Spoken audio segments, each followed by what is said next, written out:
Let's make the Pepsi logo in Illustrator, quick and easy. Start by finding the official Pepsi logo online, then copy and paste it into your Illustrator artboard corner as a reference. Then press L for the Ellipse tool. Hold Option plus Shift and drag to create a perfect circle. Fill it with any color. Next, select the circle, press S, then hit Return. Enter 110% to scale and make a larger copy. Then change the new circle's fill to None and give it a visible stroke color. Next, use the Line Segment tool to draw a horizontal line across the middle. Set the stroke to white, make it bolder, and change the stroke cap to projecting cap.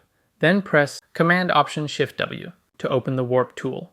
Choose Wave, adjust bend in size so it spans across the circle. Next, go to Object, Expand twice to finalize the shape. Then select both the circle and wave shape, press Shift plus M for the Shape Builder tool, hold Option, and click to remove the extra parts. Finally, press K for the Live Paint Bucket tool, hold Option to sample red and blue from the original logo and apply them to your shapes.